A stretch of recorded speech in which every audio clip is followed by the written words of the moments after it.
Hello, welcome to Converging Dialogues. This is Xavier Bonilla.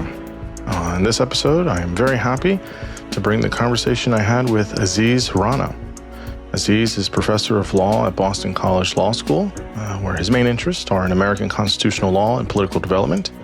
He has a bachelor's from Harvard College, JD from Yale Law School, and PhD in political science from Harvard University. He's written for numerous outlets, such as the Washington Post, the New York Times, and the Chronicle. And he is the author of the latest book, The Constitutional Bind: How Americans Came to Idolize a Document That Fails Them. And that's what we talk about in the conversation. We start by talking about the time frame, 1887 to 1987, why he focused on these 100 years of constitutional history. We talk about why people resist any criticisms of the U.S. Constitution. And of course, we talk about creedal constitutionalism and what he means by that. We talk about some of the positive aspects of the Constitution, empire settlerism, the U.S. state post-reconstruction era. We talk about the Socialist Party of America, World War I and pro-constitutionalism, the New Deal, and government elites post-World War II. We also talk about how the Supreme Court and many of the justices have had more authority with constitutionalism. Talk about originalism, Black Panther movement, future of the Constitution, and many other topics. This was a fun one. Aziz is such a sharp guy. He's really well-versed in all of these issues on the Constitution. As I mentioned in the conversation, his book's a big one, but it was really enthralling, and I greatly enjoyed it. And he was just absolutely wonderful to talk to. As always, you can find this conversation and all other conversations at convergingdialogues.substack.com. I'm also on YouTube, so get over there, share, like, tell your friends, contribute, all the things. And now I bring you Aziz Rana. I am here with Aziz Rana. Aziz, thanks so much for coming on the podcast. It's a big honor. Appreciate it. Thanks so much for having me on the show. I really appreciate it. Yeah, certainly. So you've written a massive book that is it's just really excellent. It's called The Constitutional Bind: How Americans Came to Idolize a Document That Fails Them. And as I said, this is a big one. It's about 800 pages. So it was folks that know me know I love the long, big books. So I was really enthralled and engaged with it, and it's fantastic. So before we get all into the book, why don't you tell listeners just kind of the snapshot of who you are, both professionally, academically, and anything else that you're currently up to. Well, thanks so much for the really kind words about the book and taking the time to engage with it so deeply. I really appreciate it. Again, my name is Aziz Rana. I'm a scholar of the Constitution. I teach constitutional law at Boston College Law School, and most of my research really focuses on the long history of American constitutional development, thinking about especially the relationship between American foreign policy and American domestic practice, ideas of freedom, ideas of power. I'm also just broadly interested in lots of questions around American politics and issues in particular of the relationship between citizenship, rights, and in a sense, thinking in largest terms, questions about American empire and how American global power has affected the possibilities for domestic politics. Yeah, that's very nice. And now, so just so I know here, so people don't just set out to write, a big 800-page book. How long did this take you? And did you want it to be this long? Is it one of those things that just kind of kept growing and growing? And was this like an op-ed essay that turned into a pamphlet that turned into a small 200-page into a 800-page? How did that kind of develop there? Yeah, so I have been working on the book a long time. It took me basically a decade. And wow. You are right that the initial idea was something that was supposed to be much more cabin. And the way that it actually first emerged is I'd been hired to teach constitutional law, and I was teaching constitutional law to first-year students. And that experience of of the pedagogy being in the classroom, the material that's provided to professors, what the case books look like, made me start reflecting on the kind of culture of veneration around the Constitution. And then I was also invited on a few different occasions to do talks for something that's called Constitution Day. So that's a celebration of the day that the drafters of the Constitution on September 17th, 1787, signed the document. And it became something like a national holiday during the Bush years as a bipartisan effort. And so, you get invited to give these talks about it. And I was interested in just sort of exploring, well, where did Constitution Day come from? What to make of the culture around the Constitution that's so present in the legal academy, especially at that time. This would be a decade ago, but also throughout American society. And it led me to think about the book. And initially I thought, okay, I'm going to do something that's still, an academic book, but maybe ultimately like a third the length. And that the more I dug into it, the bigger the project became. Ultimately, there are points I'd say where I was like, I feel like maybe this project is expanding beyond what I'm actually capable of completing, but I'm glad to have made it to the final stages. Yeah, that's great. So you break it up into four big parts, obviously. So you cover 100 years of history. You start in 1887, and then you go all the way up to 1987. And curious about that again, just for the structure there.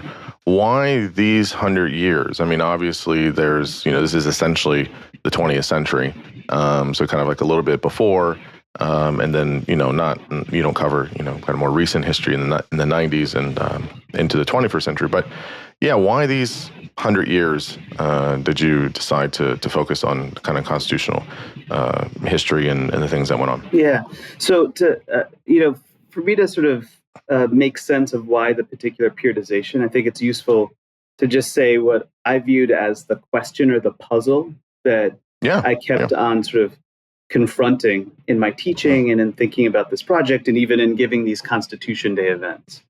And over time, that puzzle was the fact that really, if you started reading just the opinion pages of the major newspapers, so it could be the Times, it could be the Washington Post, or if you listen to various types of center-left, not even left commentary, there's a growing concern about the undemocratic features of the federal Constitution. And this growing concern really expanded during the Trump years. So, and some of this might actually just be familiar at this point. So the thought that, well, the way that representation operates in the constitutional system is not really on the basis of the principle of one person, one vote, what we think of as the heart of a democracy. It's on the basis of geographical representation, the unit of the states.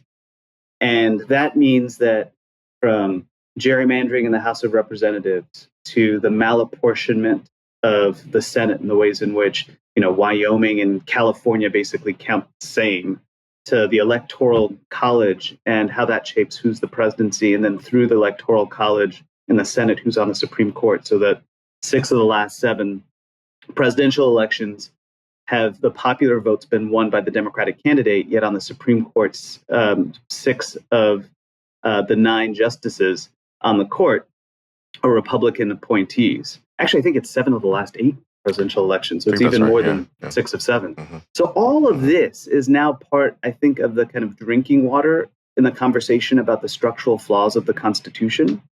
And yet, I think these invitations to do Constitution Day events and the nature of the material that I was sort of presented with when you teach constitutional law highlighted something, which is if you grew up at the end of the 20th century or at the beginning of this one, that your basic sort of sense of the Constitution in classrooms and speeches from politicians is not just that we're kind of muddling through with a Constitution that may or may not work for us, but that the federal Constitution was as close as any society could get to a near ideal distillation of liberal democracy. That there was this like really profound disjuncture between a recognition of all of these problems and at the same time a culture that was really deeply invested in the text. And that's the thing that I wanted to explain. And the more I dug into it, the more it became apparent to me that this is really not a story that's continuous from the founding, but it's a story of the 20th century, and it's closely tied to something else that we almost never talk about when we talk about domestic American constitutional politics, which is over this same period, let's say the first 3/4 of the 20th century, the US moves from being a regional kind of settler polity in the Americas to a global hegemonic power. And that the language of the Constitution becomes really essential to the story that American elites and then American publics tell about the justifications for American power and the possibilities and meaning of the domestic reform.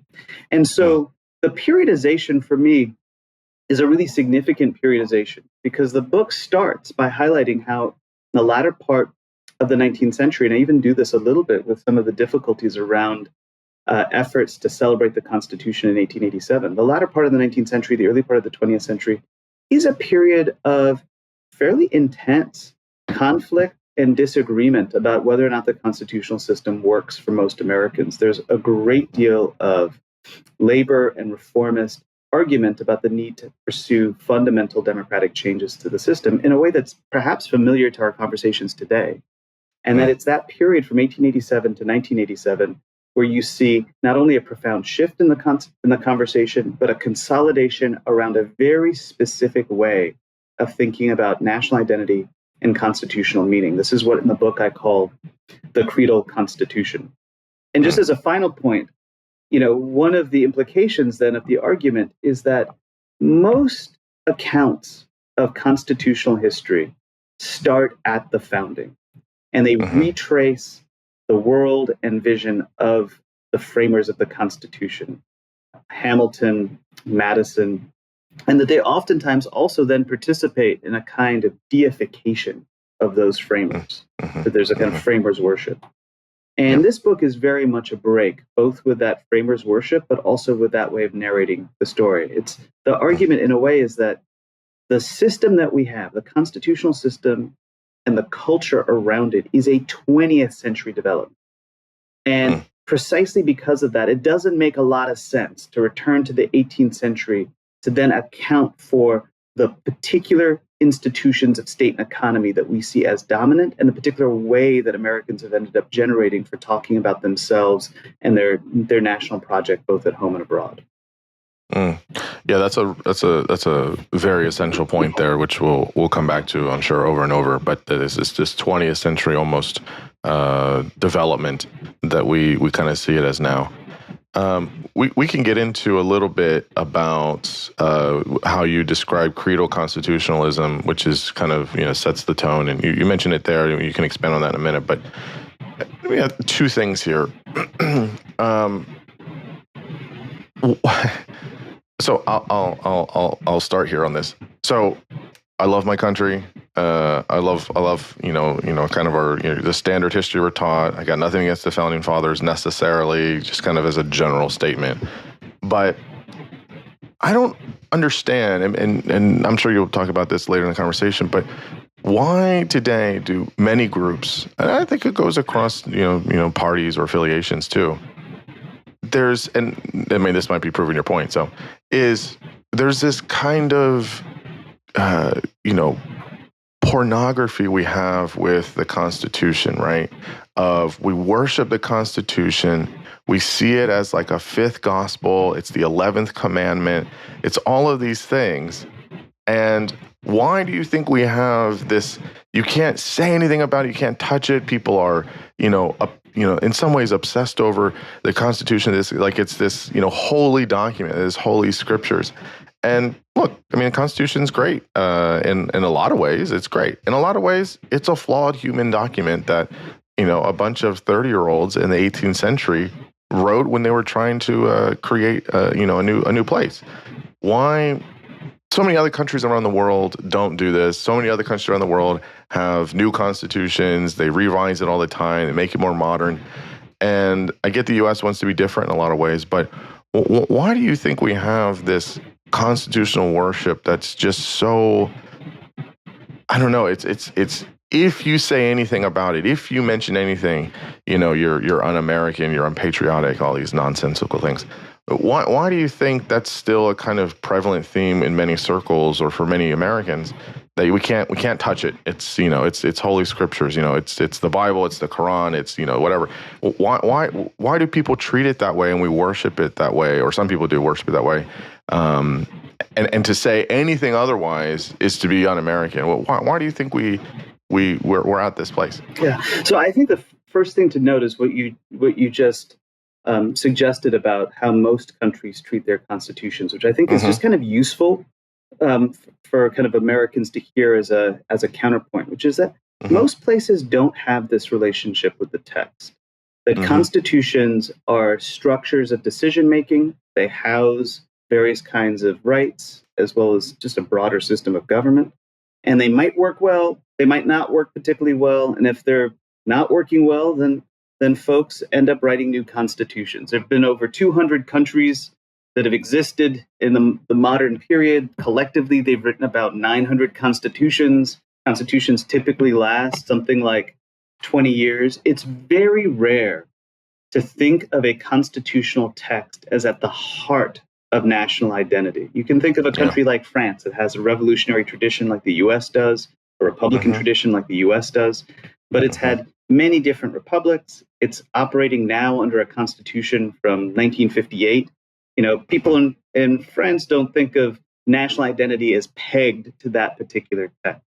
And I think there are a couple different overlapping reasons. One, I do think goes back to the founding, which is that the United States was initially organized through settlers that came from England that were Protestant. And Euro-Protestantism was really central to the initial construction of political institutions. And one of the things that meant is that in the activity of moving toward political independence, there was a real focus on a direct relationship between citizens and text, just like the relationship of individual worshipers to the Bible. And that there was a kind of sacralizing of text, of political text, as having a type of theological impact. And then there are also historians like Jonathan Ganop that highlight how the structure of the Constitution of putting amendments alongside, so writing amendments as part of the text, not as a separate document, created this idea of a single cohesive text that folks are supposed to study. And it means that in the early 19th century, there's absolutely a kind of theological relationship to the Constitution. You see folks like Lincoln very famously talking about how the Constitution should be the country's national civil religion. But, and here's the big but, throughout American history, there have been ebbs and flows in support for the Constitution, in worship for the framers. In the latter part of the 19th century and the early 20th century, perhaps the dominant academic discourse around the Constitution was what was referred to as the argument of progressive historians like Charles Beard, that saw the Constitution as a counter-revolutionary document, as pushing back against the democratic principles of 1776, and as largely an infrastructure for class rule. I mean, these were ideas that absolutely circulated. And to me, a lot of the kind of worshipful tone around the framers and the text, by the time we get to the end of the 20th century, really connects to the broader ideology of the United States that the Constitution really becomes central to by the Cold War period. And here I think it's useful to just sort of tease out what I mean by creedal constitution. Yeah. Because in a way, it's the second nature sense of what people really are talking about when they're talking about the text. That there's this document, and the belief is that document is closely wedded to the Declaration of Independence and the Declaration of Independence commitment of universal equality to all. So this is the idea of the American Creed, which Gunnar Myrdal, the Swedish sociologist, famously referred to in his book, The American Dilemma, about race relations in the US. So the notion that there's this inherent creed of egalitarianism. But then those notions that the Constitution and the Declaration are tied together have been augmented with a series of other ideological commitments. These are the thoughts that, one, the Constitution is a civil libertarian and anti-totalitarian document that protects individuals from state infringement. And that's a product really of World War II, the confrontation with Nazi Germany and the Soviet Union in the Cold War. It's also this thought that these civil liberties, because they're these negative protections, are closely wedded to property rights. Civil liberty and economic liberty are joined together. And so you have civil libertarian protections, but then you also have a commitment to market capitalism. And then in addition, there's the thought that there's a faith in the importance of majority rule, but really constrained representative government marked by checks and balances that are supposed to protect both property rights and civil liberties, and that are safeguarded by an insulated and incredibly powerful Supreme Court, constrained representative government with this very strong Supreme Court. And that all of that speaks to American exceptionalism, to the sort of foundations of American constitutional democracy, and also to why, therefore, the U.S. has a special role to play on the global stage, why the U.S. is worthy of not just global leadership, but a kind of global dominance. And each of these elements, so commitment to Constitution, to creed, to civil liberties, to a market capitalism, to constrained representative government with a strong Supreme Court, and to American global primacy, need not go together. You can have each one of those ideological elements without necessarily the others.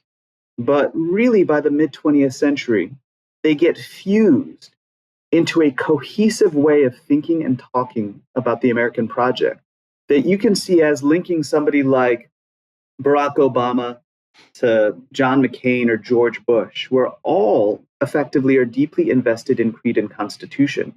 And moreover, read back into the very founding, into people like, again, Madison or Hamilton, this way of thinking about the national project, as those figures as essentially starting a national experiment that has its full flourishing or flowering by the mid-20th century.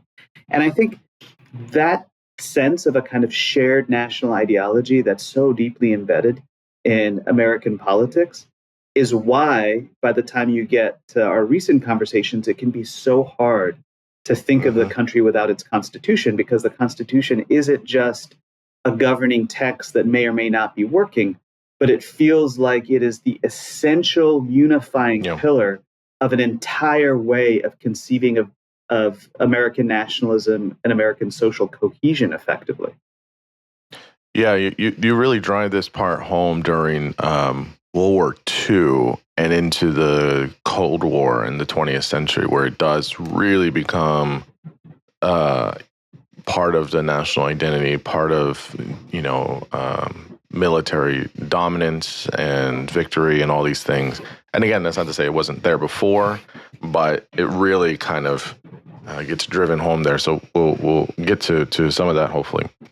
So sometimes I'll think in counter arguments here, and I'll think the counter argument here is, well, Aziz, you just want to change our history or what I grew up with, or you don't really love this country, or why do you want to change all these things, or why are you beating up the Constitution so much, or some of these ideas. And I don't think that's necessarily what you're doing, but I guess what would be the question before we get into all the specifics? What do you like about the current Constitution? What do you think is positive, at the time and still currently? What has it done well? I mean, there's many criticisms to be had for sure, which you detail very well. But what do you think is, I think positive, very instructive for us? What has been good? And then, we can take those pieces and then we can say, okay, but here's all the other things we need to improve on. So, yeah, just kind of what's that side of things in thinking about it before we beat it up for a bit. Yeah. So I'd like to say something specifically about the Constitution and then more generally about the American experience. So on the Constitution, there are absolutely elements in the constitutional text that are essential to any, in my view, legitimate and effective system of democratic governance. And so that even though the structure of representation is a constrained structure, it's still predicated on a principle of majority rule, still places a great deal of authority in the legislative branch. So all of those things I think are really clearly important.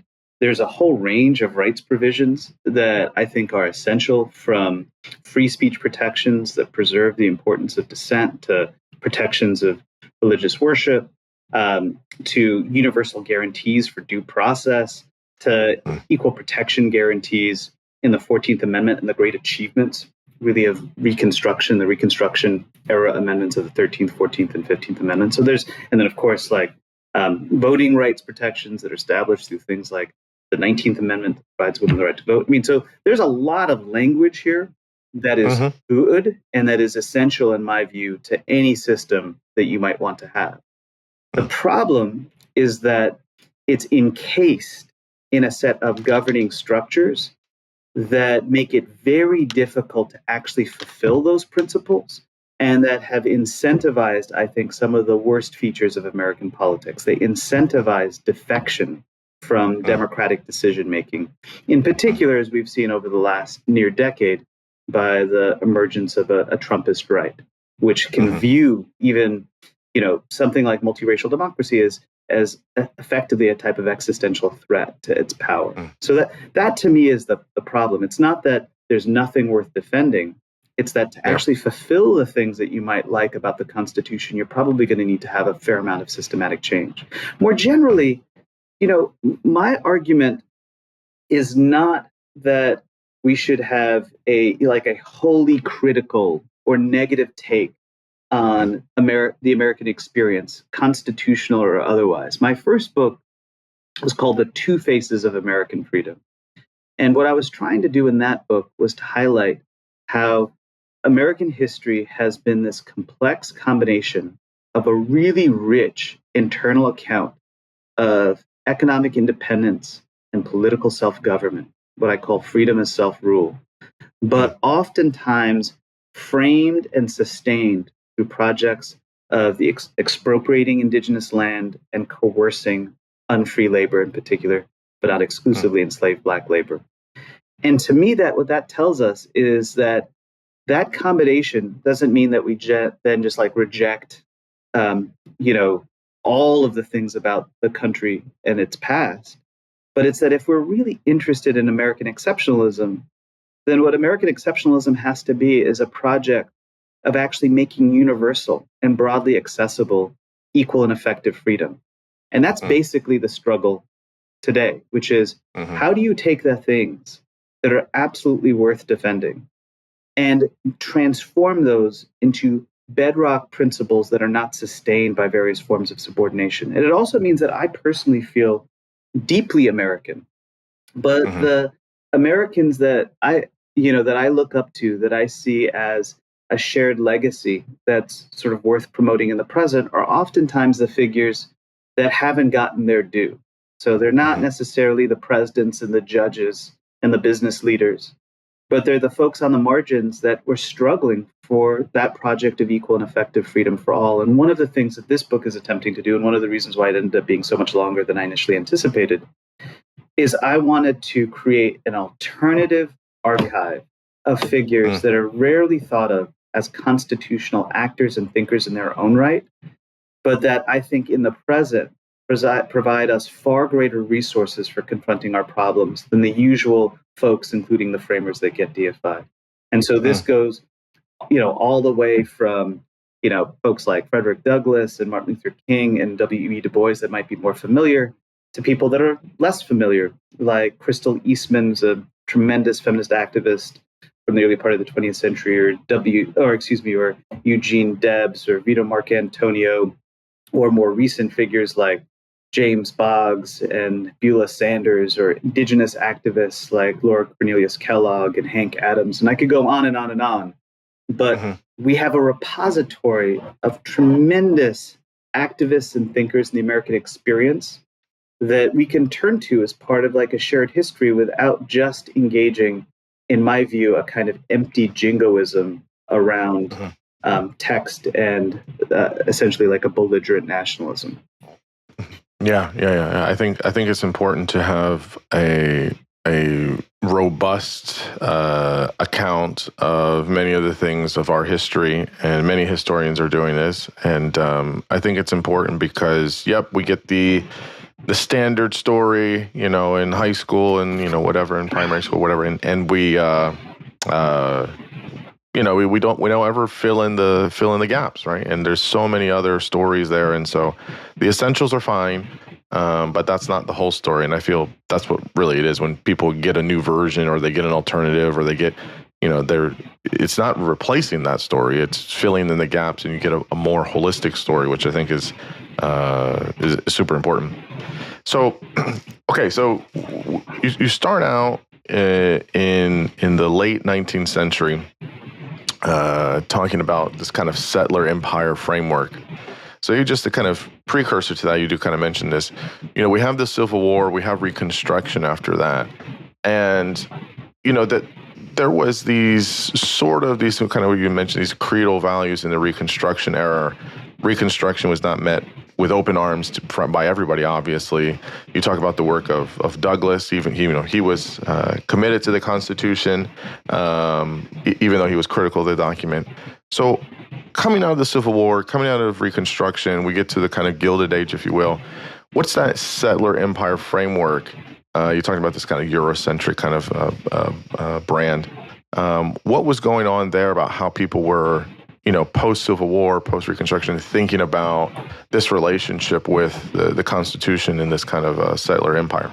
Yeah, so I think one of the big differences between, the 20th century and our time today and the 19th century, and this connects to the Constitution, is just in terms of what actually is bonding the society. And I think it's really important to appreciate that in the 19th century, the US is primarily a project of territorial settlement. And that the benefit is this, again, rich internal account of freedom that's supposed to be provided to Euro Protestant insiders, but on the condition of essentially expropriating indigenous land. And that, constitutionalism plays a role here, that there's a federal constitution, but most of political life is taking place at the state and the local level. And to the extent that constitutions matter, it's oftentimes state constitutions that don't really look like the federal constitution, because the process of settlement is the movement of settler migrants to a particular location, the displacement, removal of indigenous peoples, the transformation of that territory into effectively territory that's organized economically and politically around new settlers, and then the writing of a state constitution at the end point. That is a very different way of thinking about national identity. It has very different kinds of effects, even for what's being valorized when you're valorizing the Constitution. Through large chunks of the early to mid 19th century, what's being valorized is the idea that the Constitution is a compromise around across the states around issues of slavery, so that you can have this project of territorial and economic expansion. That's ethically, practically the opposite of what folks defend more recently when they talk about the Constitution, because that's basically saying the thing that you're defending is the fact that it avoids talking about slavery and allows you to engage in the expropriation of native land. I mean, that's that today we view those as like profoundly deep flaws, sins about the American path. So all of that is sort of the shaping frame for American life in the 19th century. And then by the end of the 19th century, the thing that happens is that the period of settlement basically ends. So you have the closing of the frontier.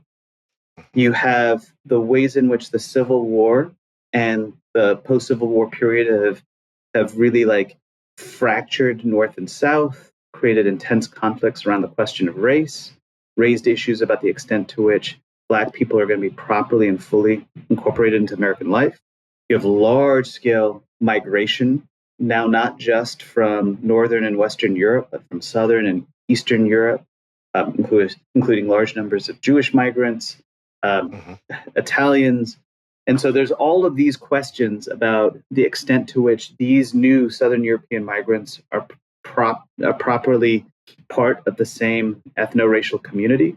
And you have a basic transformation in the economy, which is that the economy moves from being a small-scale capitalist economy built on individual homesteading or artisanal production to a large-scale industrial economy with intense conflicts between workers and business people. And that means that the latter part of the 19th century is a moment in which the terms that had cohered American settler life are really falling apart, and it's not clear what's going to replace it.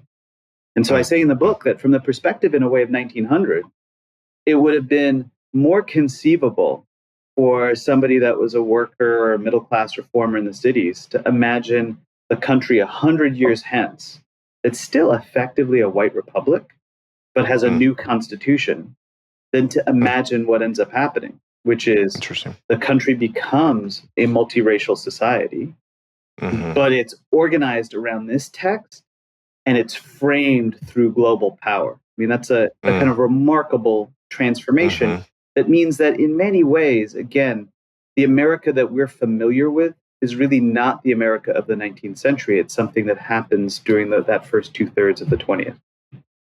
Yeah, that's a good framing, I think.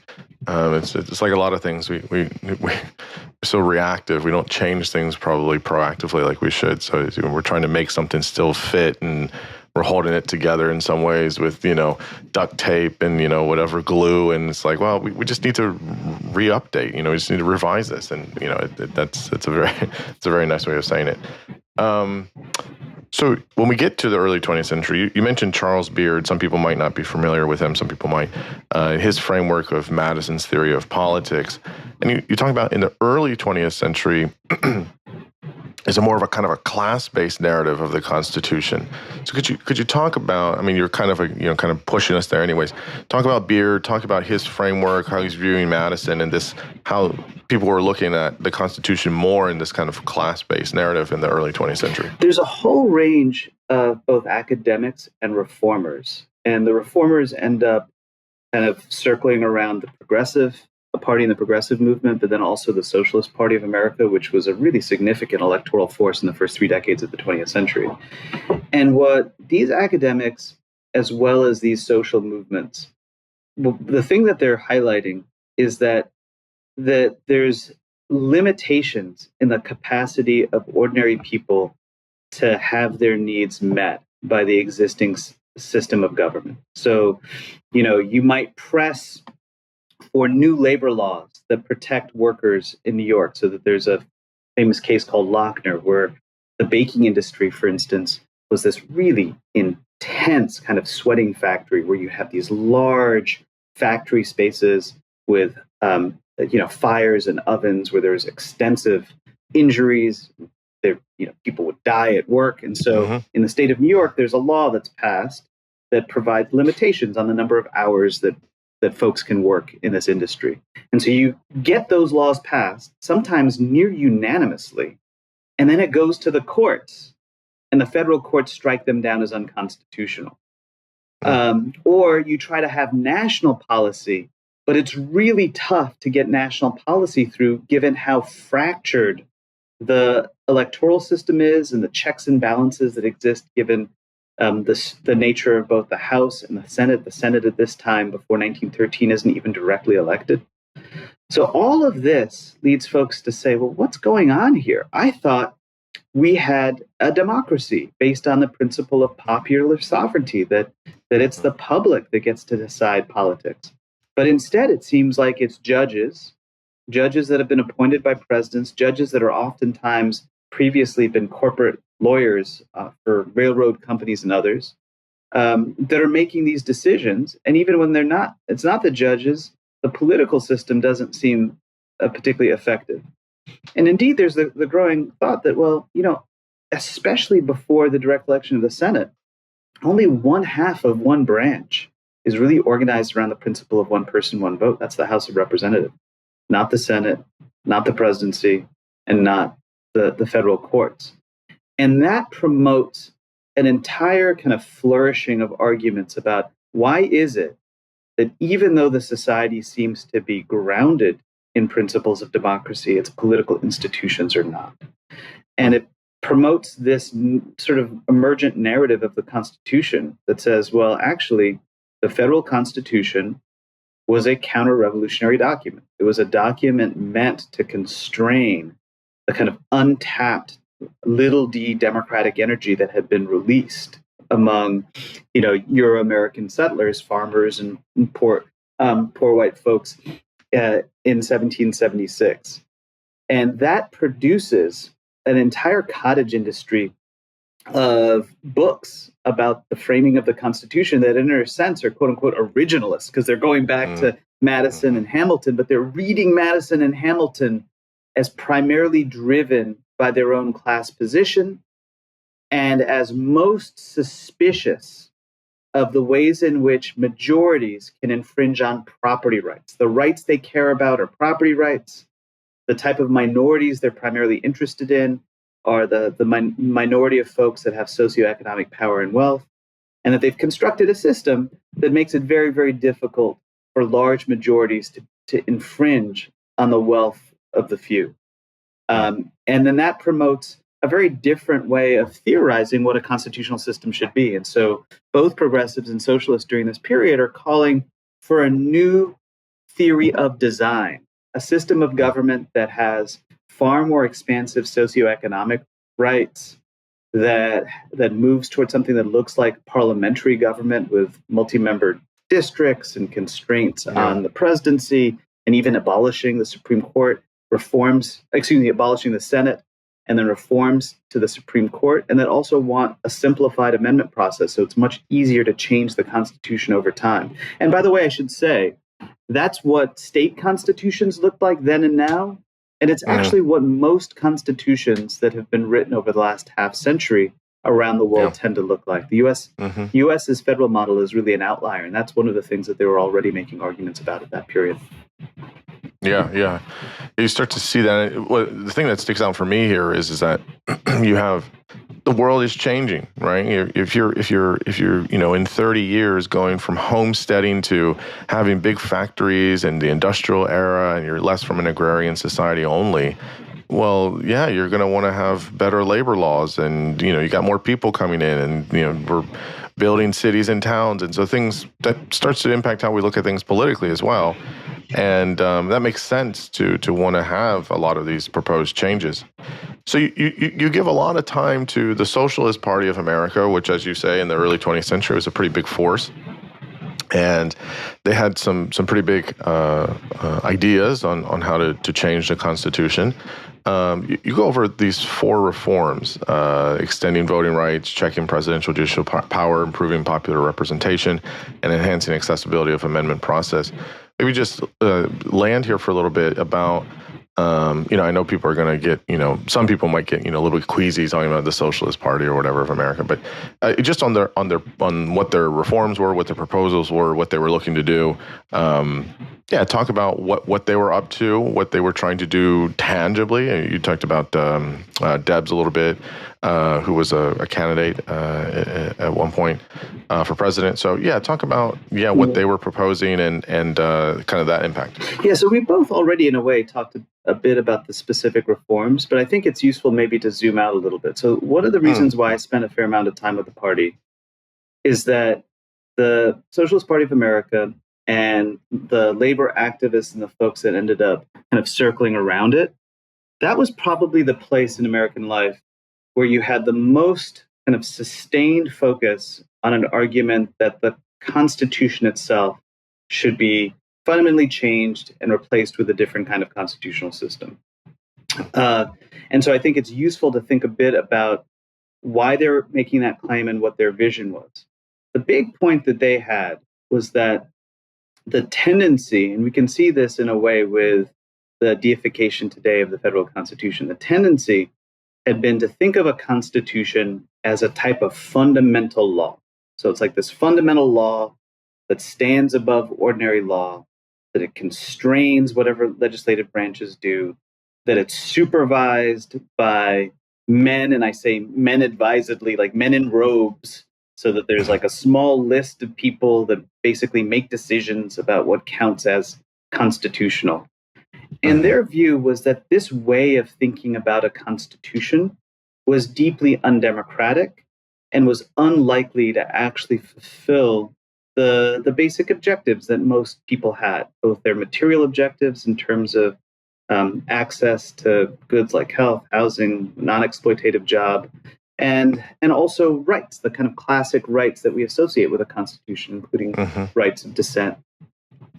And instead, they wanted a constitution that didn't absolutely collapse the distinction between higher and ordinary law, but made that gulf like way narrower, and that created a system of government that could be continuously negotiated and renegotiated by organized publics so that they can have their needs met.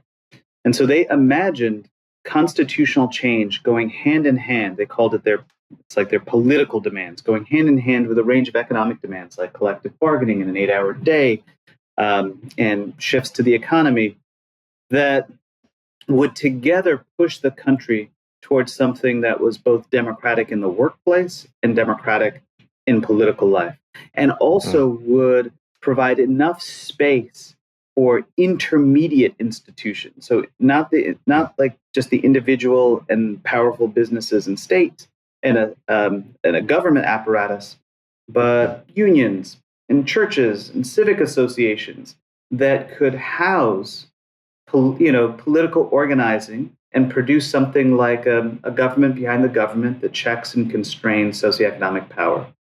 They also argued that one of the central problems of the framers' vision is that while the framers were really worried about majority tyranny, so the mass of people swamping the political system and undermining property rights, and they were worried about demagogues, what they were not worried about was that kind of invisible power that socioeconomic elites had at every level of government to sort of impose their will, even if the public was opposed. They argue that really, at the end of the day, what most people have, especially poor and working people, politically, is the power of the vote. And that the American system so fractured the power of the vote that it unleashed the invisible power of socioeconomic elites, what they called plutocracy or sometimes oligarchy. And that unleashing was actually what generated demagoguery and minority rule and various forms of authoritarianism in the US. And so they wanted a system through these various reforms that would constrain plutocracy and oligarchy and the emergent forms of authoritarianism, that would unleash democracy, and that would link together basic changes to the economy with rights protections, with a system of constitutional government that could be continuously negotiated and renegotiated. And that's just a very different way of thinking about constitutionalism than the one that, would be familiar from what we would have grown up with in the US over the last 30, 40 years. Yeah, I guess the question is, so we don't get any of that, for better or for worse. And, I guess what was the kind of, appetite that most Americans had at that point, where, were they looking at, this party as, it's just, this kind of extreme group or this, small group. And, but I like, the candidates I have here, and, this is a minority voice here. Or was it just, we got, World War I happens, which we'll get to right now. And, people just kind of say, well, there's war and, we got to focus on this and, et cetera. I mean, I guess what was it that this didn't get as much traction, where there's actually, things being presented and amendments or all these things trying to be actually created? How did it get from out of, a group or party into something tangible? People just weren't having it, or what? Why do you think it wasn't successful at that period? So I think it's useful to note that the SPA, you're absolutely right, is it's one voice. It's a kind of outsized voice, but it's never able to actually get majority support. But this is still a period in which those ideas spread in lots of different directions, and there are various versions of similar critiques and similar claims. And you can just see this with the 1912 presidential election. There are four central candidates in 1912. There's Woodrow Wilson, there's Teddy Roosevelt, there's Taft, and there's Debs from the SPA. Three of the four candidates are on the record, or had been on the record, committed to various versions of pretty strong constitutional change. So Wilson, as a younger scholar, had written about, the importance of perhaps moving toward a system like parliamentary government, though he's a little bit more hesitant by the time the 12 election comes around. Teddy Roosevelt. I think this was his dissertation, if I'm not mistaken. Absolutely. I think he wrote at least that, which was turned into a book, and maybe a second one on that, like an updated version. Wilson was. I know people give him shit about being a racist and all that, which is totally fair, but he was a true scholar of constitutional, law and the Constitution itself, and really did write about all these different ways it could be improved. So we can talk. Wilson, I think, is a really significant figure in this turn, which is he's a figure that's able to combine sort of white supremacy with a strong defense of presidential government, as well as American global authority, and so fuse together a set of commitments that start to reshape national identity. But you're right to say that, like, he's even quoted by Charles Beard in Charles Beard's analysis of the Constitution. And then you have Teddy Roosevelt. Roosevelt is at the top of a Progressive Party ticket. The Progressive Party agenda has extensive amounts of constitutional change. And then you have Debs calling for a fundamentally different constitution. The only candidate that's strongly supportive of the Constitution, that's on record, that's how the public views them in 1912, is Taft, who finishes third. And that tells you that there is a climate, even if not everybody's going to vote for the SPA, there's a climate of real investment in potential constitutional changes. And it's why from 1913 to 1920, you have 4 constitutional amendments that deal with some of the most significant issues at the time. So federal income tax, direct election of the Senate, the right of women to vote, and even temperance. So banning alcohol is a major social issue. And that's a kind of energy around the amendment process that basically would be inconceivable for us today, but speaks to the intensity of debate about the needs for constitutional change. And I'd say that intensity around the debate about constitutional change persists really through the Depression, and that the New Deal, the mid-1930s, is probably the last time where you could imagine really systematic rewriting of the federal Constitution as something that's in the air and that's being debated very seriously. Yeah, I agree. The election of 1912 is, many people have written about it, but it's a fascinating election. There's certain elections that are very fascinating. That 1912 is definitely one of them for these. It's just like a little anecdote. Even like somebody like, so Wilson becomes president. Wilson pushes back against constitutional change, but he still very seriously contemplates nominating as a justice of the Supreme Court somebody named Walter Clark, who's a populist judge out of North Carolina. Also, I should say, a white supremacist, but had written extensively on constitutional change. So what he's famous for is saying that there needs to be a second constitutional convention. And just think about this, which is he ends up not nominating him because he thinks that he's too old, he goes in a different direction. But just think about the idea of today, either a Democrat or Republican nominating to the Supreme Court a judge who's most famous for saying we should have another convention and replace the Constitution. It would be kind of inconceivable, but that's sort of where the country was in 1912, 1913, 1914. Yeah, for sure. So we get World War I, and I'm sure that's people were very much thinking about that, and obviously the U.S. gets involved very late at the tail end. I think it was 9 months before the end of the war, something like that, maybe a little bit more. But you make this claim, which is really interesting. I can see it for sure, that there's this link between being pro-constitution and pro-war during World War I, and that there's this emphasis on making the Constitution this kind of positive principle for justifying American militarism and having this might of the military globally, and that anybody that criticizes this is an enemy or un-American, things like that. This is where we really start to see this kind of strongly this link with kind of American military and being pro-Constitution. Talk about how that arose and that relationship there, because we see it definitely during World War II and in the 50s. Talk about this relationship. Yeah. So just zooming out a little bit, one of the things that the book is arguing is that there's a common development that takes place in the United States and in Europe over the course of the 20th century, which is that the European empires collapse. They collapse in the face of these two massive cataclysmic world wars, and then in the context of anti-colonial resistance to empire and global decolonization. And so whether or not you're in England or in France or the US, a clear effect of that is that the old way of thinking of national identity, which is very explicitly racialized, so that you have ethno-racial communities that define, national politics, nationalisms.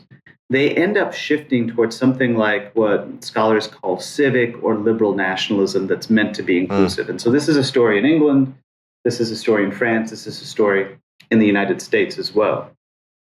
At this same time, during this broader period, it's also the case that the collapse of those empires creates a kind of vacuum for global power, and that the US ends up filling that vacuum through a kind of conscious project of global hegemony and primacy.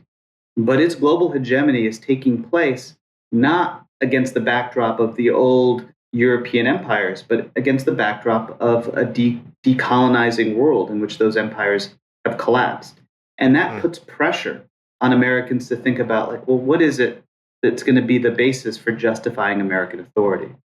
And the thing that Americans come to, and they start coming to it actually even earlier in the Philippines, which is, the U.S.'s first really sustained experiment with overseas empire, is following the Spanish-Cuban-American War and claiming a new set of imperial domains from Puerto Rico all the way to the Philippines and Guam, is that Americans have to explain, like, well, why is it that in a world that's decolonizing, in a world that is not quite like the one that the Europeans had previously claimed, the U.S. has this right to assert power, to even claim colonies, to assert control over non-European societies.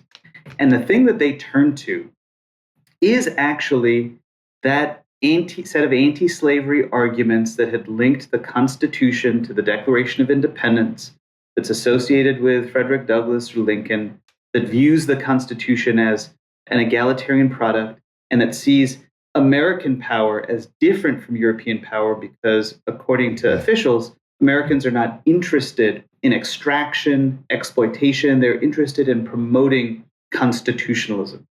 And that's a kind of language that starts to percolate as a justification for American power. And then during World War I, there's this moment where it's already been percolating, but it becomes the kind of mass framing for why the U.S. is at war, that Wilson defends, but a whole host of business figures defend. And an interesting conjunction is the emergence of these various pro-war and military preparedness groups like the National Security League. So I'd mentioned Constitution Day. So Constitution Day is one of the things that made me think about the project. One of the first things I did is I was like, well, where did Constitution Day come from? And what I discovered was that some of the earliest efforts to actually have a National Constitution Day was during World War I and was promoted by groups like the National Security League that very much saw the Constitution in the terms that I just described as the fighting set of principles that justified the war effort. And there becomes this interesting kind of entanglement of sort of entrenching justifications for American global power through a reference to the Constitution, but also at a time when the Constitution is facing all this criticism, using the war effort and the kind of national pride around American participation in the war as a way to buttress the Constitution and present it as something that's not just about the interests of business. And this is a kind of continuous thread. So if World War I is the first time that you really get these mass venerative exercises around the Constitution, you see it time and again in relationship to wars. So Bill of Rights celebrations really peak during World War II. You have the Freedom Train during the Cold War. And that the story of the entrenchment of American constitutional commitment is closely wedded to the story of the shifts and turns in the US's rise to authority in ultimately an era of decolonization. So we see. I'm glad. I like the wider lens here because it helps a little bit contextualize. Because when we have this during World War I, but then we get to World War II and we get to the New Deal era, and there's some interesting things that go on. I mean, people keep mining the New Deal era for different perspectives and what was going on, which I think is helpful in some ways. I guess the question I have, and you write a lot about it, and, we get this kind of phrase, I think, during this period of the living constitution, which is interesting. Obviously, we continue with this pro-constitution, kind of pro-war thing. We got to defeat fascism and Hitler and Nazis, and we're the ones that, it's kind of American exceptionalism kind of thing. But I guess in terms of FDR and his various administrations, I got the sense in the book that you feel FDR didn't go far enough. He could have done more. He could have done things. And I guess the question, and I don't necessarily disagree, but could he? I guess practically, there's limits to what even with supermajorities, things like that.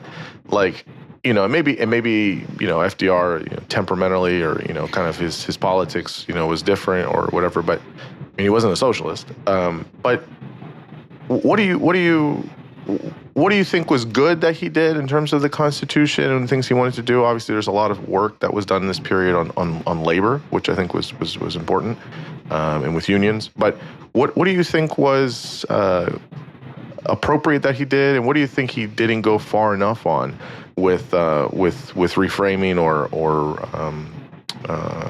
kind of reforming the Constitution, how we did things in this period? Yeah. So, to begin with, even after World War I, the kind of pro-war energy around the Constitution couldn't suppress the fact that the system still hadn't dealt with the kind of central grievances marking society. And so you still have really intense forms of constitutional critique and skepticism, and all of that comes back with a vengeance during the Great Depression and during the 1930s. And in point of fact, really across, let's say, the New Deal coalition, there's a kind of general agreement that the constitutional system is a problem and it has to be pretty fundamentally changed. There's a disagreement about the pathway. So you have some activists kind of mirroring the Socialist Party position that say, well, we need to rewrite the text. We actually should have a different constitutional text. Uh-huh. And then you have a range of lawyers, and this is basically where FDR goes, that say, no, actually, you don't really need to rewrite the text. The text is strikingly open-ended. In fact, this is Charles Beard's position in the 30s, but not just Charles Beard. There's a range of scholars, lawyers, activists that say the text is pretty open-ended, and that you can actually get all of the things that you want by grafting onto the existing constitutional system a much stronger presidency, and by establishing a new administrative apparatus. And that you can even, through kind of creative ways of organizing the administrative state, make that administrative state fairly democratic by having tripartite arrangements that allow business and labor and government to work collectively together around everything from collective bargaining to labor standards. And so you can infuse administration with democratic principles. And that's basically the path that FDR goes down. And one of the ways that he goes down that path is by attempting, again, informally, to break the kind of lock that the Supreme Court had at the time. Because the big problem that was pushing all of this intense debate about the need to change the Constitution was that you'd pass these laws that the public wanted and needed, and then the Supreme Court would strike it down. And so he pushes for court packing, expanding the number of judges on the Supreme Court from 9 to 15. I should say, what's interesting from the perspective now is that most Supreme Courts around the world are much larger than our 9 justices. Yeah. Germany's equivalent court is 16. Yep. India's court is 34. But anyway, so there's a push toward expanding the size of the court, and then that ends up failing, but it fails in the context of the court deciding to pull back and essentially start accepting the legislation and executive action as something that's going to be read as constitutional. I think just as a further up there too, is there's we had less justices early on in the United States as well. We didn't start with 9 in 1787. We started with, I think it was 5. Yeah, Is that right? Something like that. Over the course, it ends up stabilizing at 9 in the latter part of the 19th century. But really, over the course of the first century of the country, then it's yet another thing that's not written into the text, and it goes from 5 to 10, and so the numbers end up varying across time. Right. And even actually, the Supreme Court at the in the early years wasn't necessarily viewed with a kind of sacredness that you see today. Like, it wasn't thought of as this like hallowed institution. There's a kind of somewhat famous example of an early justice that decides that they'd rather be the Chief Justice of the South Carolina State Supreme Court than on the U.S. Supreme Court, because like that's the states were where politics happened. But anyway, this is to say that the approach that FDR and those around him take, and it's very much built on this idea of the Constitution as living. In other words, it's a living, breathing document, that there's flexibility in the joints that allows the text to shift with social need. And then for FDR, he infuses it with the kind of veneration that we would now see as common, which is that the fact that it's living and breathing speaks to the genius of the framers, because the framers initiated this experiment that allows the country to address all these questions. This period produces real systematic constitutional change. It creates a new social welfare framework, even if limited, more limited than what I would have wanted, that amounts to a profound set of improvements for the ordinary lives of folks. It's why in the book, that chapter is called Transformation and Preservation During the New Deal. There's absolutely transformation. In a way, this book, though, is written from the perspective of 2024, from truly 2020 hindsight. In that moment in time, there's a real debate about what's the best way to get the change? Is it through these informal mechanisms that build up the administrative state and presidential power without addressing the underlying structure of the electoral system, or should the country actually pursue more wide-ranging changes? I think you can say, from the perspective of 2024, that the fact that the country didn't deal with its electoral system, and in particular the centrality of the state as the basic unit for representation, has had all of these deleterious effects that we see now. And moreover, the reason why it's important to talk about that period is that's probably the last time where, because of the kind of support that FDR had and the nature of the sort of social crises the country was facing, that it was very much on the table that you could imagine amendments to the Constitution, even if it was a slow process, making their way through that would have altered the representative system.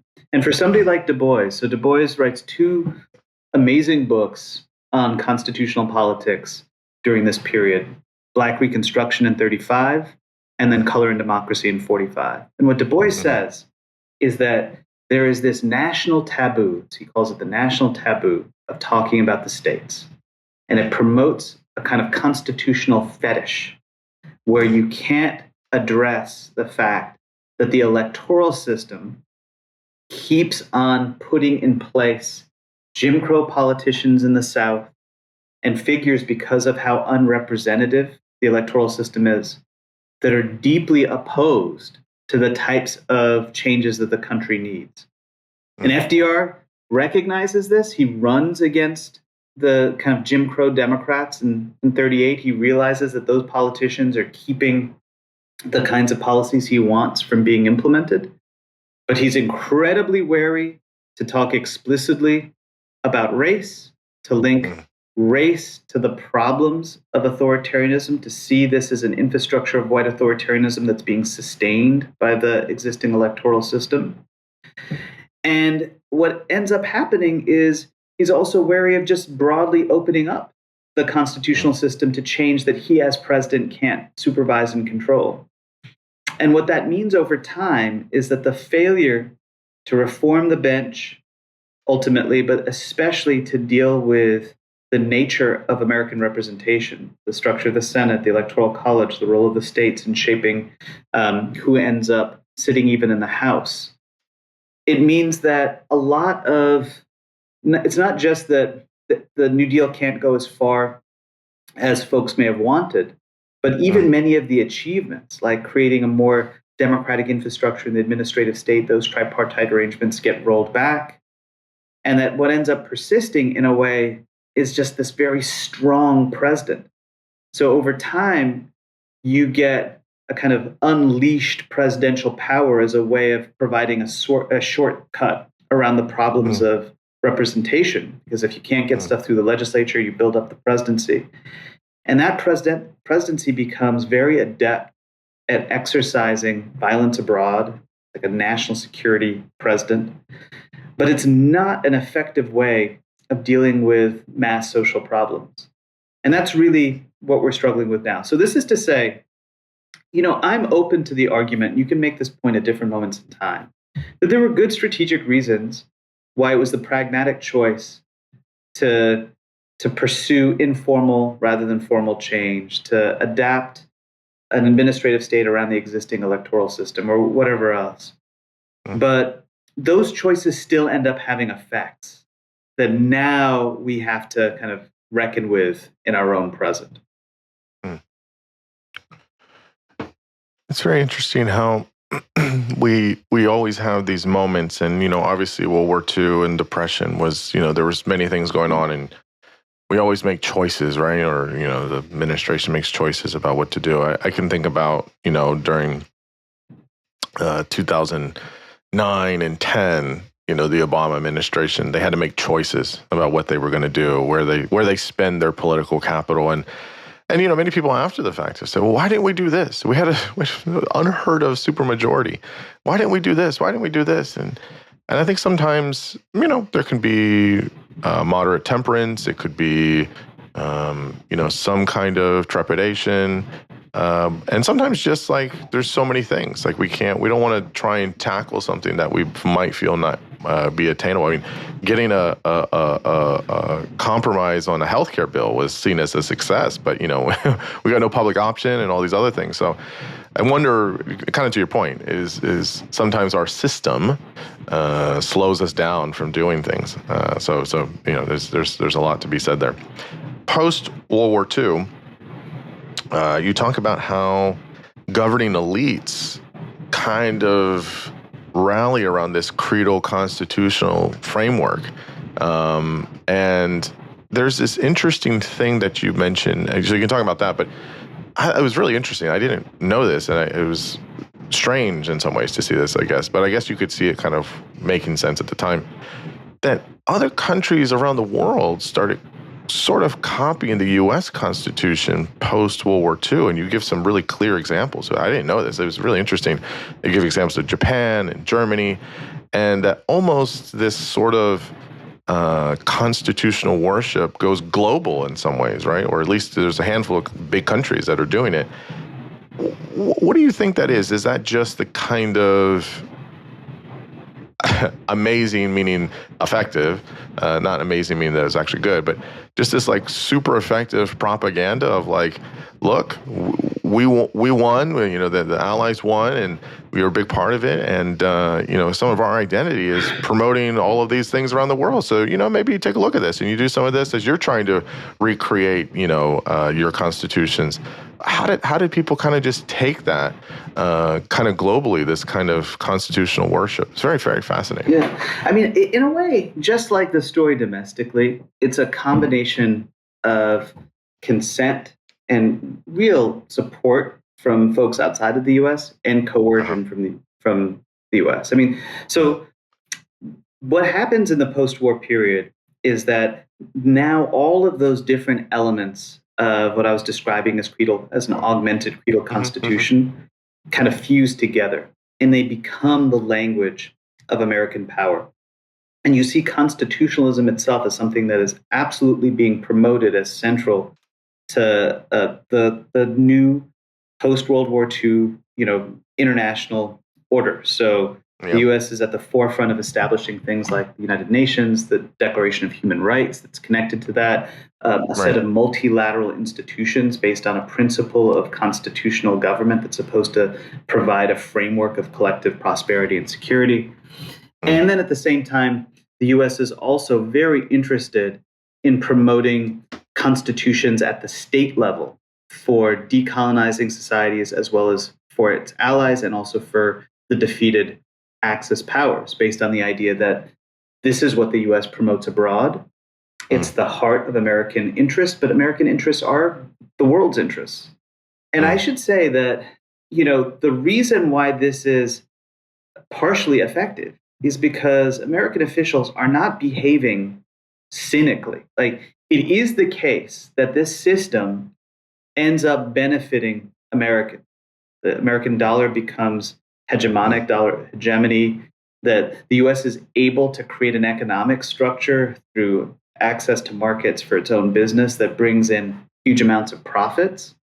But it's also the case that Americans very deeply believe, this is again the thing that links, let's say, Obama to McCain, in the idea that it's American constitutional principles, American force of arms that actually promotes the well-being of all. And so there's a type of romance. And that's a romance that some range of leaders across the global South, also participate in. It's why the constitutional system starts to diffuse as a almost default model within the American sphere of influence. But at the same time, I should say, there's a lot of top-down imposition. So the story of the Japanese Constitution is total defeat of Japan, including the dropping of nuclear bombs. And then essentially MacArthur and a very small number of people writing a text for the Japanese, and that constitutional text really mirrors the U.S. Constitution, complete with the names for various branches and the difficulty of the amendment process, its shortness of length, all of that kind of stuff. And even in Germany, it's sort of interesting where you see the American investment in constitutionalism, that the U.S. is not able to impose its will in quite the same way, both because of different racial judgments about Europeans as opposed to Asians, but also because you're dealing with like the British, the French, the Soviets. But where the U.S. is in charge, they kind of also move towards saying, well, you have to set up constitutional systems. And so constitutionalism becomes just a kind of natural way of thinking about American power. The problem for some range of decolonizing elites, and you hear, I spent some time talking about Nehru in India or Sukarno in Indonesia, is that on the one hand, they see the American example as an example of fighting against the British, becoming independent, establishing a constitutional system. But on the other hand, they're concerned about the failures of the U.S. constitutional system to address sort of basic economic questions, and about whether or not like the system itself is as democratic as it should be. And so somebody like Nehru says that he wants to combine commitments to social democracy with the versions of political democracy that he sees in the American constitutional model. But unfortunately, from the perspective of the US, the tendency during the Cold War is to view everything through this good versus evil Manichaean struggle with the Soviet Union, in which deviations from the way that the US wants to impose markets, the way that the US wants to construct a judiciary that preserves property rights, the way that the US imagines statecraft, are viewed as like joining the Soviet side. And that creates this tendency to read opposition on the ground, which is oftentimes just a product of what local communities want, as a direct threat to the global system. And so even though Sukarno starts, the president of Indonesia, the Bandung Conference in 1955 by talking about how it's 180th anniversary of the midnight ride of Paul Revere, Lexington and Concord, the U.S. ends up participating in overthrowing him and facilitating a new, truly terrifying dictator in Suharto that ends up engaging in mass violence there. And so there's this twinning of a commitment to constitutionalism that has real global buy-in, where the American ideas are spreading as a kind of default model, but then treating, opposition and very understandable opposition that's a product of local societies as a threat to the system as a whole and as justifying extreme forms of power in the very name of constitutionalism. And it's why I say, and this is some of the more polemical stuff in the book, that scholars tend to think of constitutionalism and empire as opposed. Mm-hmm. Constitutionalism is a check on national security violence. Mm-hmm. But in the US, constitutionalism is operated on both sides of the ledger. In other words, it can be a constraint, but it's also been the language to justify a broadening and expanding national security state. And in many ways, the post-war settlement in the US is an imperial settlement. And the American brand of constitutionalism is an imperial brand of constitutionalism. Mm-hmm. Mm-hmm. Yeah, I find this story really fascinating. This part in the book is really, really interesting. And to be fair, it's deep in the book. So I definitely I was doing my homework. Thank you very much. I really appreciate it. I promise. I didn't just read the introduction. I promise. Very clear. Thank you. I know I really liked this part because partly I didn't know it, but the point you made was what comes out, and it kind of opens your eyes a little bit and says, wow, this is really, really fascinating about how this stuff kind of works, especially when we see about how our involvement with other countries. Okay, so a few more questions here to kind of hit really, really quick is, towards the end of the 60s, I say in the mid 60s, going into the 70s and 80s. You talk about there's two things that happen, so you can talk about them in turn, and then one other thing.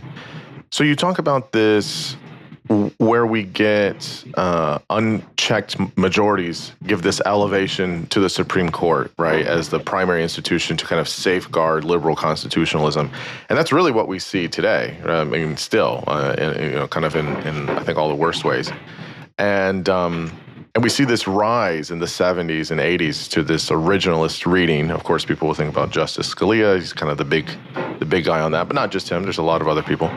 So there's more of the Constitution kind of being with the,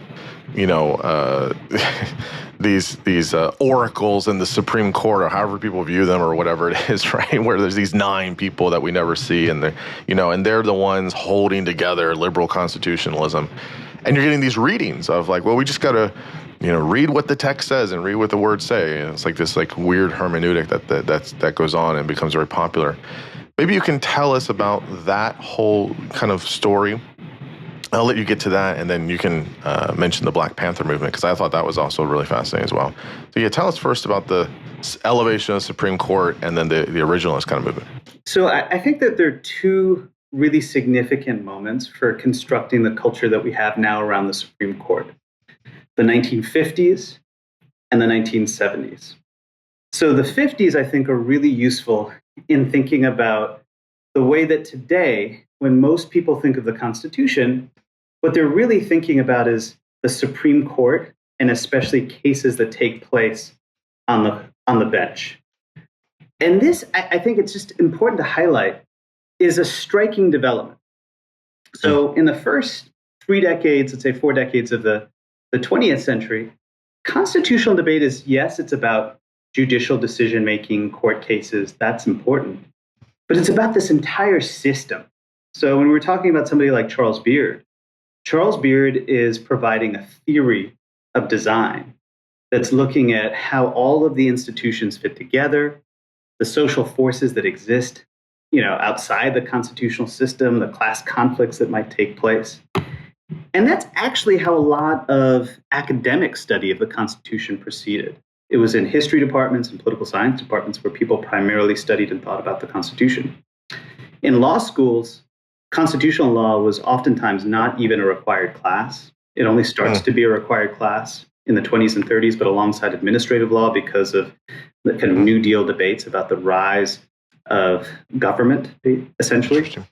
But even still, scholars like Mark Graber have noted that in the first half of the 20th century, the most significant scholars at law schools are not scholars of the Constitution. And the primary thing that law schools do is they teach private law classes, property, contracts, torts. These are the bread and butter.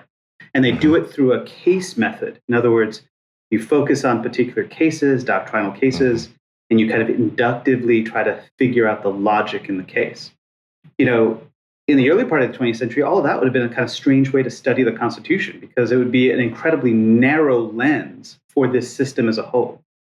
But in the second half of the 20th century, constitutional law moves to the center of what law schools in a way are about, in that the most famous or well-known law professors are constitutional scholars and are engaged in this conversation with the courts. And part of what's happening is that all of those debates about the broader system of state and economy have really been constrained by the time you get to the Cold War period. And that there's elite consensus around the importance of sustaining these institutions, preserving structures of market capitalism. And then there's also a growing agreement among commentators, academics, and public officials that the reason why the US was able to avoid, this is the claim, the problems of totalitarianism, either Nazi Germany or the Soviet Union, was not just broadly because of constitutional veneration and support, but now those very undemocratic, constrained systems of checks and balances and federalism with the Supreme Court at the pinnacle. And the thought is that what in the 30s, where the court in the 30s was still viewed as this real threat to labor organizing and American democratization, by the 50s, for Cold War liberals and even some erstwhile New Dealers, that this system of constrained government is the thing that preserves national life, and that the Supreme Court is better thought of as what Rostow, who's the dean at Yale Law School, called a national seminar. It's like this educational function. And then there's this growing convergence then on what counts as constitutional with what happens on the court, and with a belief that the court is really the site for this educational mission. You even have the emergence of things like Supreme Court reporters, where the New York Times sends journalists to Harvard Law School to study the Constitution so as to report on the intricacies and working out of what's happening on the court. And then all of that goes hand in hand, I think, for folks left of center with the war and court years. So, 54 to 69, where for a variety of different reasons tied to the Cold War, that there's a kind of convergence left and right on a set of commitments to a small-scale social welfare state, racial ameliorism, various kinds of rights protections. And this convergence is a product of these developments from the New Deal and who's on the court, but also World War II and the Cold War in terms of the sense that in order to win hearts and minds in a decolonizing world, the U.S. is going to have to adapt. But what it means is that the court ends up in a way that is quite unusual for its history, both before and after, starts essentially pushing toward various kinds of reforms. And it gives real vibrancy to liberals and folks on the center left that want to invest in the idea of the Constitution as a living thing, and in these institutions as, even if they're not absolutely compatible with a majority rule, through a system of checks and balances, and especially through this powerful court, are able to provide a kind of mediated framework for reform, able to sort of establish through a conversation of politicians and lawyers and judges a framework for slow and steady adaptation and alteration that completes the American project, or makes additional changes at the edges that ensure that the society moves in a positive direction.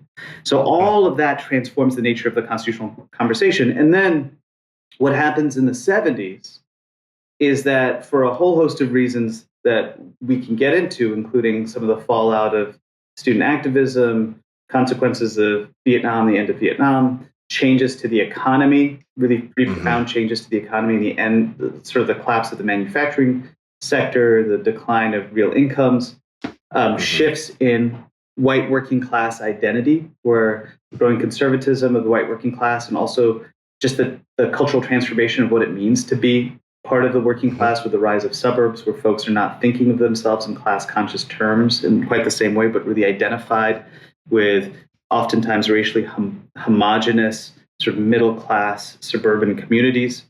All of this leads to a period in the 70s of fairly intense conservative backlash and reaction. And so growing conservatism of the United States, where in the 70s and 80s, if you just look at it, the most popular politicians are folks like Nixon and Reagan, who win landslide presidential elections in 72 and 84. But you have a growing conservatism, and then you also have a broader climate that's more and more interested in restoration. And so you see this with the bicentennial, 76 bicentennial of the Declaration, where the Declaration is a revolutionary document, but the bicentennial is all about restoring, being nostalgic for an earlier period. And it's at this moment in time when conservative activists basically strike on originalism as a way of defending reaction. And part of the reason why they're able to do this is that precisely because the constitutional system has been able to pursue various types of reforms like Brown versus Board of Education, and the framing among Cold War liberals is that the Constitution is this living, adapting document, but that has been true to these values since the framers. You have conservatives say, well, if the framers are such geniuses, and if even Madison, an enslaver, was a kind of proto-abolitionist because he created a system that eventually led to the abolition of slavery into Brown versus Board of Education, then maybe we should just go back to what they themselves would have wanted in 1789 or in 1868. And that also taps into that long-standing kind of Euro-Protestant sort of textualism, focus on the biblical quality of the text. And it just becomes a really powerful way culturally for making arguments about constitutional meaning, where even folks that don't think of themselves as on the right have it's almost like a natural way of conceiving of American restoration and politics as, well, the framers, we should deify the framers, we should imagine what it is that the framers did, we should think in terms of the system that they produced. And of course, if you're a conservative and you're a serious originalist as a matter of method, in other words, you're interested in, well, what was the meaning of a piece of text at the time that it was written, and that's the meaning that we should give to the Constitution. It's not the case that every original meaning from 1789 or 1868 will produce political outcomes that map on to what the new right might want in the 70s, 80s, or today. Like, there are divergences if you're a serious originalist as a matter of method. But it is the case that if you have a broader cultural politic that imagines how you solve problems in the present as based on what people in like the 18th or 19th century thought, like that is an approach that sustains a broadly conservative political climate. And you can even see this with recent decisions like Dobbs on abortion, which is, if we're going to go back to 1868 for our assessments, essentially, of how we should conceive of gender relations, I mean, that's going to be wildly incompatible with the type of world that one might want in the 21st century. Yeah, I mean, it doesn't fit. It doesn't make sense. And I have to imagine that it feels political, right? Like, it's just, these are smart people. I think, I think they know what they're doing. I mean, maybe there's true believers out there, but it's obvious we don't go back to 1868 to find somewhere in between the letters somewhere, of how to live, in the 21st century. It just doesn't make any sense. You can keep maybe the spirit of things, or whatever of some things, but yeah, in terms of actual kinds of ways of doing things, and that's not to talk negatively about that time. It's just, it's 150 plus years later. Times are different, and so that's completely. I think most people will see that, but it's just frustrating where people, when they vote, they're voting for people that are doing these kind of political games. The Black Panther movement, people have certain ideas about it. They have certain understandings, of this movement. It's very extreme or whatever. But you give it, you kind of take it serious in the book, and you talk about their vision and how they wanted to restructure some of the Constitution in the country. Just kind of give us the snapshot of what they were up to at this period as well. Yeah. So one of the things I argue is that the late 60s, early 1970s, so that the period right before the consolidation of what I call originalist America, sees really the last moment of sustained left argument about the importance of fundamentally changing the constitutional system. And the Black Panther Party even stages what they call a Revolutionary People's Constitutional Convention in 1970 in September as a kind of counter-Constitution Day event. And it's very much the convergence of two kind of big dynamics during this period, which is concern that the civil rights movement's project has not gone far enough, so that you have changes to the law, but you haven't addressed the underlying infrastructure of racial control and hierarchy that marks collective life, that produces extreme disparities of wealth, that's going to lead to the rise of the carceral state. And so that there's concerns about whether or not the civil rights project has gone far enough. And at the same time, there's the reality of the Vietnam War, where you have hundreds of thousands of people being drafted every year. You have mass opposition to the war, folks voting for anti-war candidates in the Democratic primary in '68, and yet you end up with a Democratic presidential candidate in Humphrey that supports the war.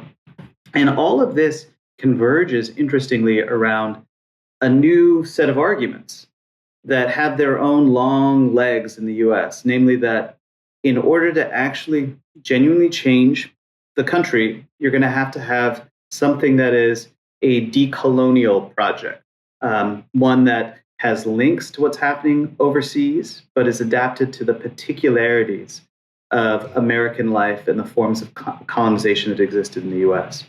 And this decolonial project, I think, is noteworthy because of the extent to which it's meant to be pretty profoundly inclusive. So James Boggs, who's a Black labor leader and radical figure and calls for a constitutional convention in 1966, says that you cannot solve the problems facing Black America without solving the problems of the whole country, because those problems are mutually entangled.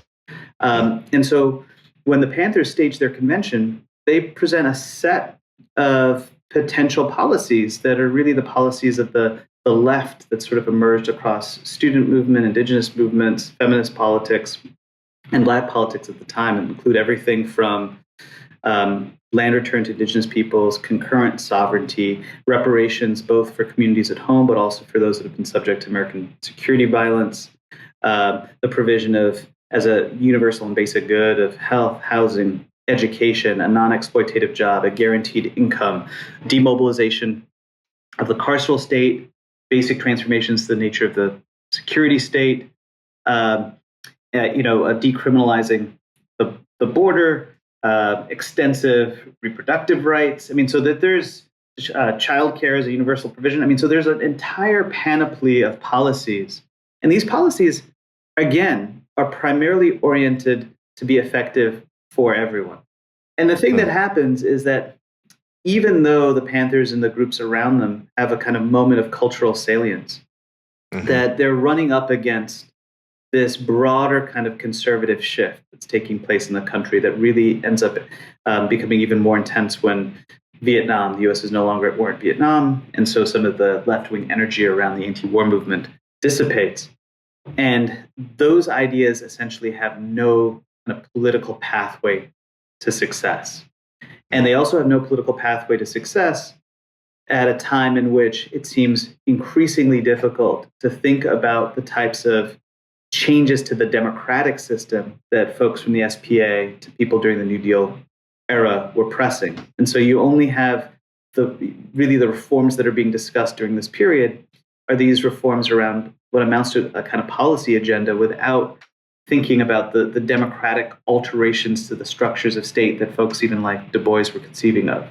And so it means it becomes really a closed moment. And I would say one of the things that I think is interesting and complicated about our present is that it's the first time since the 70s that the ideas that were associated with the left during that period are back on the table and being seriously discussed, but also maybe the first time since the 30s that the ideas that were associated with the SPA and the New Dealers about how to restructure democratic government are back on the table. And so it creates this, I think, opening for movements to think about how to combine both, how to have that expansive, inclusive decolonial agenda, but alongside an agenda that's thinking very, very seriously about democratic reform. And I should say, these were not necessarily opposed. Folks like Du Bois and other Black figures, I talk about Harry Haywood from the 20s and 30s, very much saw them as linked, that you have to change the way that elections work and the electoral system and the court structure in order to be able to have the kind of decolonial agenda that people in the Panthers might have wanted. But it's all of those ideas that are now back on the table for us to contemplate, and that I wanted the book to put front and center as part of an alternative set of constitutional horizons. Yeah, that's great. So the final question here is how do we do it? How do we have a broader and more robust narrative on the Constitution, down to how it's taught, how people learn about it, how we learn about it in schools, whether it's law school or elementary school. Obviously those are different, but how do we have this wider way of understanding the Constitution that, yes, there's some great things, yes, there's some issues or some flaws, and we need to keep moving forward as times change and as we become bigger. And how do we talk about the Constitution much more broadly? Well, these are the hard questions, and I don't know that I have any clear answers. The thing that I say in the conclusion of the book is that, on the one hand, it's really important that the Constitution not remain essentially supervised by a small range of legal professional elites, con law professors and judges, even though I myself am a constitutional law professor, that lawyers play an important role in providing expertise, tools to be able to engage with questions of the day, questions that appear in the courts, but that the Constitution and our constitutional traditions, multiple traditions, are a product of all of this social movement energy that has been written out of the record. And so part of the change is reclaiming ownership over the document and investing in these movements and their visions and horizons as a way of thinking about what the Constitution has meant and should mean going forward. And so that is, in a deep way, like an educational project, and a project about altering our political frame for conceiving of what constitutions can and should be. At the same time, it also means that when it comes to just like the question of change, like I feel like there's a lot of policy prescriptions that are out there that I just support, that are increasingly have backing not just in the left, but from left to center, including making our legislative system more democratic, providing for improved voting rights, reforming the Supreme Court, simplifying the amendment process, figuring out ways to adapt or address the malfunctions of the Senate, including having statehood for Washington, D.C., or even changing the nature of the states themselves. I mean, so that there's a lot of stuff that's out there for us to discuss. But in a way, I think the lesson of American history, and really the global lesson, is that these changes are only possible if there is a multiracial majority, that's a coalitional majority of different constituencies that understand the changes as necessary for addressing their basic grievances.